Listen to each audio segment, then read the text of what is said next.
नमस्कार बच्चों, आज का अपना लेक्चर नंबर 13 है। हम लोगों ने चैप्टर नंबर 7 स्टार्ट किया हुआ था, कोऑपरेटिव सोसाइटीज़। जो हमने लास्ट टॉपिक हमने किया था, इसमें different types of cooperative societies. I hope आपने अच्छे से याद कर लिया होगा और उसको राइट डाउन भी कर लिया होगा अपनी नोटबुक में। ऑनेस्टली अपना काम किया करो, उसको याद भी किया करो और साथ साथ लिख कर देखा करो। आज का जो अपना न्यू टॉपिक स्टार्ट हो रहा है वो है मेरिट्स ऑफ कोऑपरेटिव ऑर्गेनाइजेशन और limitations of cooperative organisation. Merits के ये मैंने 10 पॉइंट्स आपके सामने लिखे हुए हैं। सबसे पहले है इजी फॉर्मेशन। इजी फॉर्मेशन मतलब अब कोऑपरेटिव सोसाइटीज को फॉर्म करना बहुत ही इजी है। Any 10 adults can establish a cooperative society by getting it registered with the registrar of cooperative societies। कोई भी 10 बंदे 10 लोग मिलकर के कोऑपरेटिव सोसाइटी को स्टार्ट कर सकते हैं। इसको स्टार्ट करने के लिए कोई लीगल प्रोसेसर की ज़रूरत नहीं होती। सिंपली ऑर्गेनाइजेशन 10 लोग मिलकर अपना पैसा इन्वेस्ट करके अपना ऑब्जेक्टिव ले करके कि हाँ हमने इस गुड्स में डील करनी है और वो अपना कोऑपरेटिव सोसाइटी को स्टार्ट कर सकते हैं। सेकंड पॉइंट है इसमें, मैं आपको बुक में से ही करवा रही हूँ, साथ साथ बुक में देखते ही रहना अपना। और मुझे कमेंट बॉक्स में ये ज़रूर लिखकर बताना कि आपको बुक में से ही रीडिंग करना सही लगता है या फिर मैं खुद अपने नोट्स बनाकर उसमें से आपको करवाऊँ। सेकेंड पॉइंट है limited liability. Liability of the members in this organization is limited to their shares और the guarantee given by them. जितने वो शेयर्स को परचेज करते हैं और जितनी या फिर कोई गारंटी देता है उतनी ही उनकी लाइबिलिटी होती है, उससे ज़्यादा उनकी लाइबिलिटी नहीं होती। नेक्स्ट पॉइंट है stability. Being a separate entity, a cooperative society possesses the advantage of stability, which means that the death or bankruptcy of member have no effect on it। मतलब अब कोई भी जैसे मान लो कोई भी कोऑपरेटिव सोसाइटी स्टार्ट की हुई है, उसमें 20 मेंबर्स है। अगर एक मेंबर है वो पागल हो जाता है या फिर वो मर जाता है, उसकी डेथ हो जाती है, तो क्या उस व्यक्ति का पूरी कोऑपरेटिव सोसाइटी पर असर पड़ेगा? नहीं पड़ेगा, क्योंकि जो कोऑपरेटिव सोसाइटी है वो तो ग्रुप ऑफ मेंबर्स है, वो कंटिन्यू अपनी चलती ही रहेगी। बस क्या होगा, उसकी जो इन्वेस्टमेंट था वो या तो फिर उसका कोई फैमिली मेंबर ले जाएगा या वो नहीं उसमें से विड्रॉ कर लेंगे या फिर उसकी जगह कोई और उसकी फैमिली मेंबर इन्वॉल्व हो जाएगा। ठीक है। नेक्स्ट है लेजर ऑपरेटिंग। नेक्स्ट है डेमोक्रेटिक मैनेजमेंट। डेमोक्रेटिक मैनेजमेंट अब हमने पहले ही किया था कि कोऑपरेटिव सोसाइटी में 1 मेंबर 1 वोट होता है। ठीक है। और उनकी जो लाइबिलिटी होती है वो इतने उनकी इन्वेस्टमेंट कैपिटल तक ही लिमिटेड होती है। अब यहाँ पर ये कह रहे हैं कि almost all the members and its meetings and give their ideas and no proxy is allowed in these meeting. Proxy मतलब उनकी एब्सेंस की जगह कोई और व्यक्ति आ जाए, वो यहाँ पर अलाउड नहीं है। लगभग सारे मेंबर्स ही मीटिंग को अटेंड करते हैं और अपने आइडियाज़ देते हैं। वो है डेमोक्रेटिक मैनेजमेंट। जैसे मेन तो डेमोक्रेटिक का मीनिंग है 1 मेंबर 1 वोट। जैसे हमारी इंडिया में भी डेमोक्रेटिक शासन चलता है, उसमें भी क्या होता है कि हम जैसे ही 18 ईयर से अबोव होता है या 18 ईयर का होता है तो वो एक वोट कर सकता है, उसे ही क्या कहते हैं, डेमोक्रेटिक। अब है लेसर ऑपरेटिंग एक्सपेंसेस। अब कोऑपरेटिव ऑर्गेनाइजेशन को चलाने के लिए जो एडमिनिस्ट्रेशन एक्सपेंसेस होते हैं वो बहुत ही कम होते हैं, आर वेरी लिटल, बहुत ही कम होते हैं। Because member offer administrative service without any remuneration. जो सर्विस प्रोवाइड करते हैं वो बिना ही सैलरी के, बिना ही कोई बेनिफिट के, मतलब बेनिफिट मतलब बिना किसी इनकम बेनिफिट के ही वो अपनी सर्विस प्रोवाइड करते हैं सोशल वेलफेयर के पर्पस के हिसाब से, सामाजिक कल्याण के हिसाब से। तो ऑपरेटिंग एक्सपेंसेस क्या होंगे, कम होगी।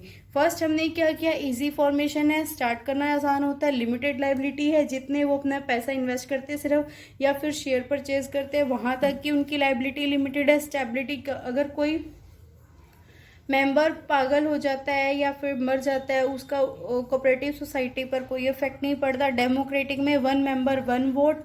Laser operating expenses, members of cooperative organisation offer their services without any remuneration. Next है 6 पॉइंट है tax advantage. Cooperative societies earning are exempt from income tax. जो कोऑपरेटिव सोसाइटीज की इनकम होती है उनके ऊपर कोई टैक्स नहीं भरना होता।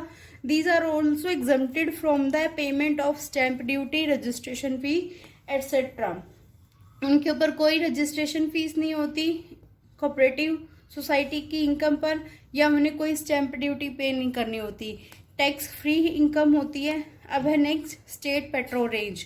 पेट्रोरेंज क्या होता है, कोई सेवा भावना लेकर आना, ठीक है। अब स्टेट पेट्रोल रेंज में मतलब वो अपने ही एरिया की जो मेंबर्स है वो सेवा करना चाहते हैं। कोऑपरेटिव सोसाइटीज के मेंबर अपने ही एरिया, अपना स्टेट, अपने जिले वहाँ की सेवा करना चाहते हैं। Government help the cooperative societies by offering loan on easy terms and giving them grants because the aim of these society is to develop the poor section of the society.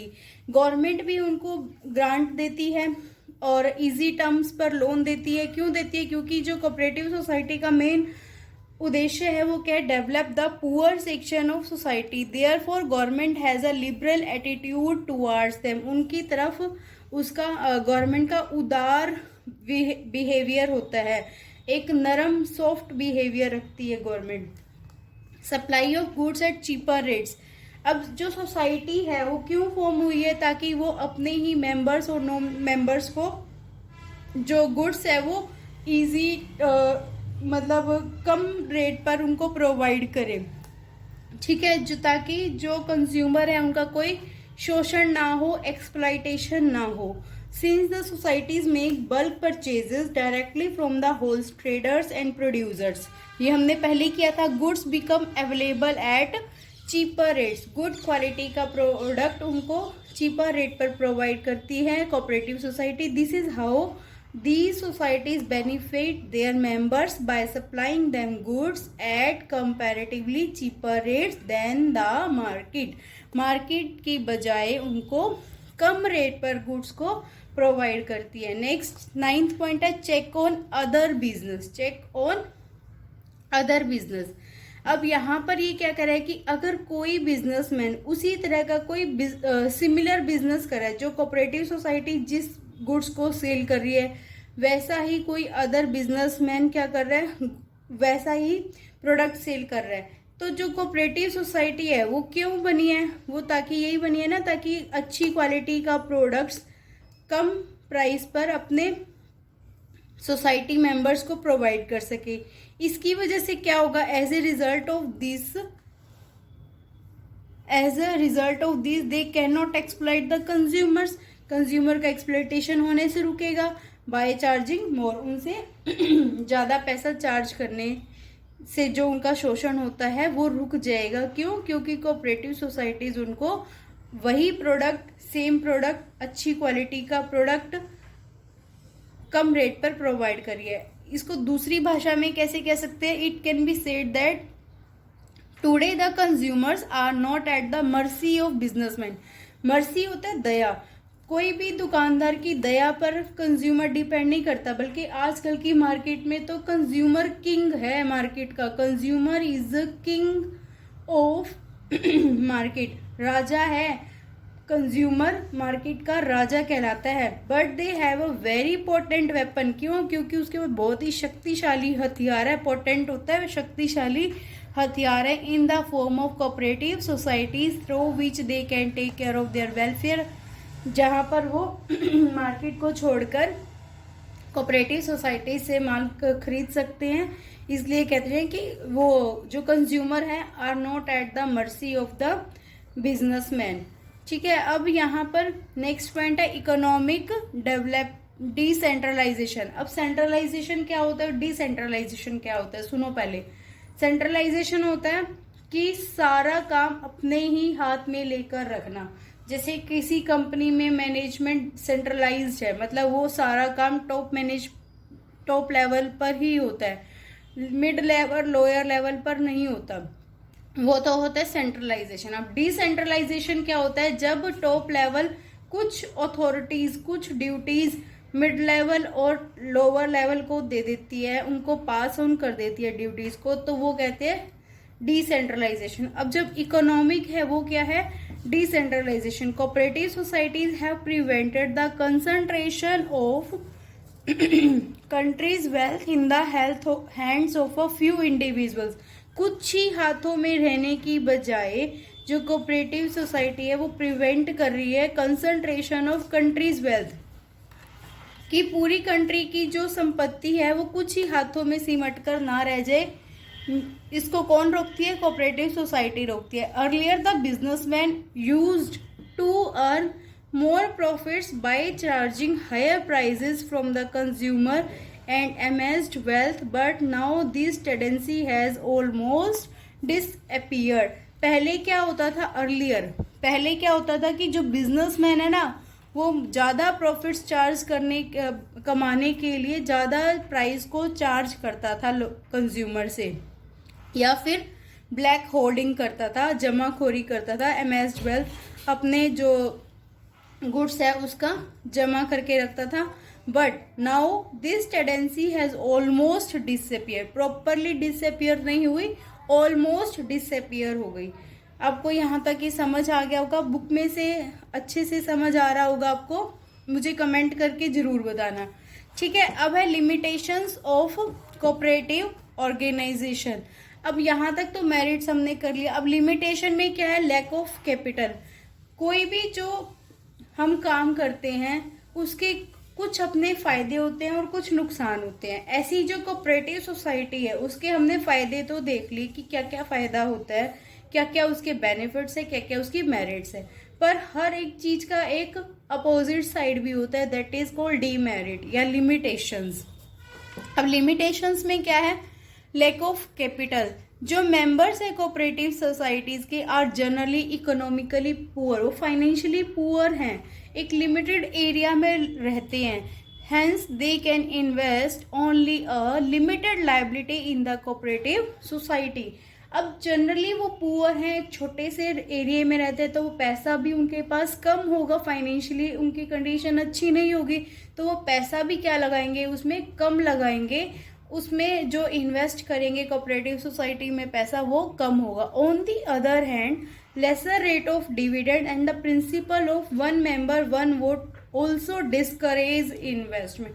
अब कोई तो ये कहते हैं कि किसी ने तो कोऑपरेटिव सोसाइटी में 50% पैसा एक बंदे ही ने लगा दिया, जो बाकी का 50% है वो डिस्ट्रीब्यूट कर लिया सबने मिलके आपस में, पर वो जो 50% जिसने लगाया वो भी एक ही वोट डालेगा, जिन्होंने 10%, 2%, 5% लगाया वो भी एक ही वोट डालेंगे।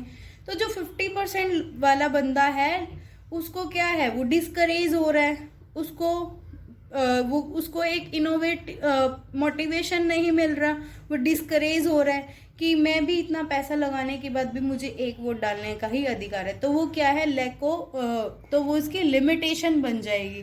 क्लियर। नेक्स्ट है इनकम्पिटेंट मैनेजमेंट, अयोग्य मैनेजमेंट। अब जो कोऑपरेटिव सोसाइटीज है उनको रन अप करने के लिए भी अभी हमने किया था ना कि विदाउट रेम्यूनरेशन उसको रन अप करते हैं, चलाते हैं, पर जब विदाउट रेम्यूनरेशन उसको रन कर रहा है कोई जो उसका मेंबर है रन कर रहा है, तो वो इतना एफिशिएंट हो सकता है कि हो, पर उसमें क्या होगा, इनकम्पिटेंट होगा, मतलब इतना योग्य नहीं होगा, ठीक है। तो उस अयोग्यता की वजह से भी क्या होता है कि जो पीपल है वो उस पर विश्वास नहीं करते, उस कोऑपरेटिव सोसाइटी में उनका विश्वास कम हो जाता है।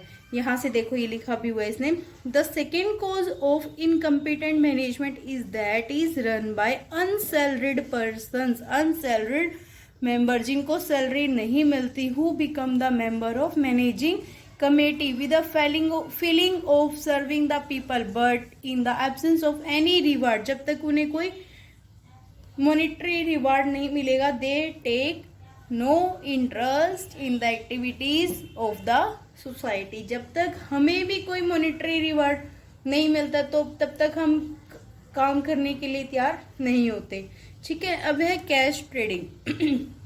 कैश ट्रेडिंग में मतलब मोस्टली जो ट्रांजैक्शंस होती है, सेल परचेज होती है, यहाँ पर कैश में होती है। अब हमने ये भी पढ़ा था कि जो कोऑपरेटिव सोसाइटीज है वो एक क्या है, पुअर पीपल का ही ग्रुप है। अब पुअर पीपल का ग्रुप है तो वो ऑब्वियसली हमेशा कैश में तो नहीं परचेज कर सकते। ठीक है, उनको तो उधार पर देने की जरूरत है, बट जो हमारी कोऑपरेटिव सोसाइटीज है उसका तो रूल यही है कि उनको कैश में ही लेना होगा। तो ये एक पुअर पीपल के लिए क्या बन जाती है, उसके लिए नुकसान भी बन जाता है। यहाँ लिखा हुआ है cash trading is both advantage and disadvantage of cooperative societies.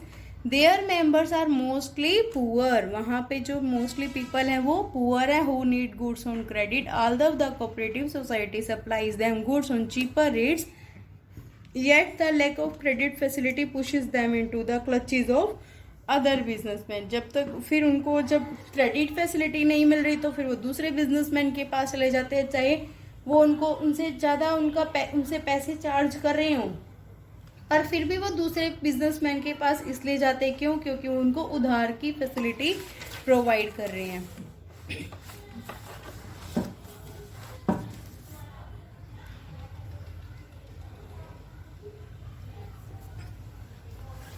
अब है नेक्स्ट पॉइंट है हमारा पॉलिटिकल इंटरफेरेंस। अब जब गवर्नमेंट पैसा इन्वेस्ट करती है, उनको एक लो रेट ऑफ इंटरेस्ट पर पैसा देती है कोऑपरेटिव सोसाइटीज को, ऑब्वियसली फिर गवर्नमेंट इंटरफेयर भी जरूर करेगी।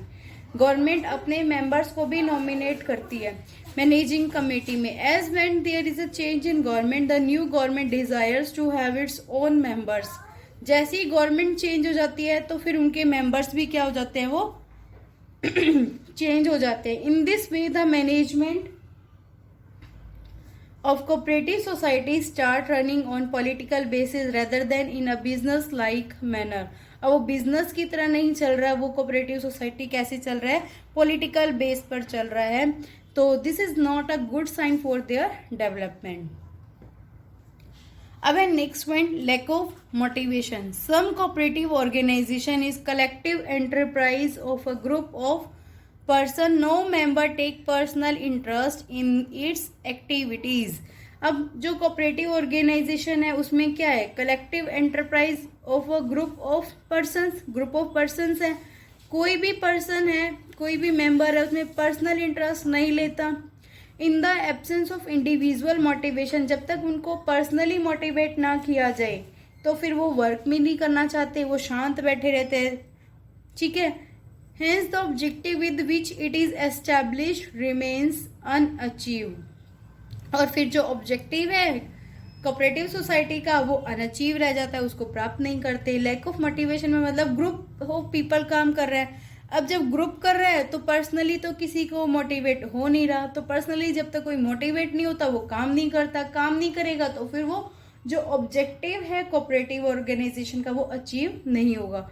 नेक्स्ट है लैक ऑफ पब्लिक कॉन्फिडेंस। अभी हमने किया था ना कि जो पॉलिटिकल बेस पर चलने लग जाती है rather than the business like, business की जगह वो कैसी हो जाती है, पॉलिटिकल बेस हो जाती है। तो ऐसा होने से, पॉलिटिकली मोटिवेटेड होने से जो अनडिजायरेबल है, वो अनडिजायरेबल मतलब जो लोग, जो पीपल नहीं चाहते कि इस कोऑपरेटिव सोसाइटीज में काम हो, वो सब होने लग जाता है, उनका विश्वास कम हो जाता है। अब generally it has observe that only some particular individuals become members of the managing committee and they are politically motivated. कुछ मेंबर्स ही क्या होते हैं मैनेजिंग कमेटी के,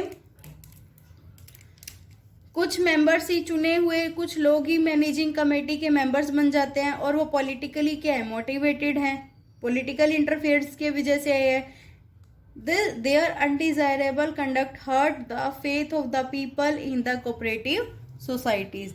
नेक्स्ट है लैक ऑफ सीक्रेसी, मतलब गोपनीयता की कमी. सीक्रेट चीजें होती है ना कुछ, अब यहाँ पर सीक्रेट नहीं है, सब ओपन में है. Cooperative societies have to send their annual reports and accounts to the registrar of cooperative societies. In this way the secret of business become public. अब वो पब्लिकली इशू कर दिया. अब जो कोऑपरेटिव सोसाइटीज है उनको अपने रिपोर्ट्स और अकाउंट्स को रजिस्ट्रार के पास भेजने पड़ता है, और जो रजिस्ट्रार है उनको पब्लिश करता है. तो फिर वो कहाँ पर सीक्रेसी रहे, गोपनीयता तो हुई नहीं. अब है mutual disputes. It has generally been observe that these societies are establish with a lot of enthusiasm. Enthusiasm मतलब पूरे जोश के साथ शुरू की जाती है cooperative society, but enthusiasm disappear within a short span of time. कुछ ही समय में वो डिसअपियर हो जाती है, जो एंथुसियाज्म है वो गायब हो जाता है. The reason is that the selfish interest of some people who take the societies as a medium to serve their purpose, but they are opposed in their move by some other member. इसके पीछे का reason क्या है कि जो लोग हैं वो सेल्फिश हो जाते हैं, वो सिर्फ अपने ही इंटरेस्ट के लिए काम करने लगते हैं. वो जो लोगों को सर्व करने के लिए, लोगों की भलाई के लिए जो काम शुरू किया गया था, वो लोग वो भूल जाते हैं. मेंबर्स वो बात भूल जाते हैं कि हम यहाँ पर क्यों ग्रुप बनाया था, हमने कलेक्टिव ग्रुप क्यों बनाया था. As a result of this there are common conflicts and the enterprise decline instead of developing. अब वो डेवलपिंग होने की बजाय जो कोऑपरेटिव सोसाइटी है उसका डिक्लाइन हो जाता है. अब कंक्लूजन में क्या कह सकते हैं हम, कंक्लूजन में ये हो सकता है कि अब उसके जो कोऑपरेटिव सोसाइटीज है उसके अपने अपने एडवांटेज भी है, डिसएडवांटेज भी है.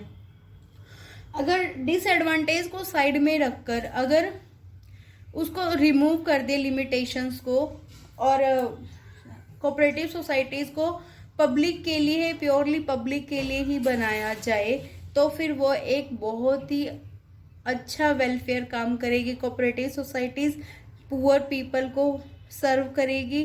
ठीक है. It is however the need of the hour that attention should be pay to the removal और देयर डिफेक्ट्स और लिमिटेशंस. अब आज के टाइम में ज़रूरत भी है इस तरह की कोऑपरेटिव सोसाइटीज़ को एस्टेब्लिश करने के लिए. क्यों? क्योंकि कंज्यूमर का एक्सप्लॉयटेशन बहुत ज़्यादा हो रहा है. इतने मतलब कोई भी चीज़ इतनी महंगी नहीं होती जितना मार्केट में उसको प्राइस चार्ज किया जाता है, जितना उस चीज़ का. ठीक है. अब यहाँ पर आज हमारा चैप्टर कंप्लीट हो गया. अब आप लोग अच्छे से पूरा चैप्टर फिर से याद करना और इसको अपना खुद से लिख कर देखना, और इसके पीछे जो क्वेश्चन आंसर है उसको राइट डाउन करके देखा करो अपना. ठीक है. अगर किसी को कोई पॉइंट नहीं समझ आया तो आप कमेंट बॉक्स में लिख सकते हो. और जब भी कोई मेरिट या डीमेरिट आप एक्सप्लेन करते हो, सबसे पहले आप हेडिंग लिखोगे, हेडिंग के बाद उसकी एक्सप्लेनेशन लिखोगे. अगर आप हिंदी मीडियम वाले स्टूडेंट्स हैं तो मैंने हिंदी में आपको समझा ही दिया, आप उसको अच्छे से अपनी बुक में से पढ़ोगे तो आपको समझ आ जाएगा. ठीक है. अगर फिर भी कोई प्रॉब्लम है तो आप पूछ लेना. Okay. Thank you for watching the video.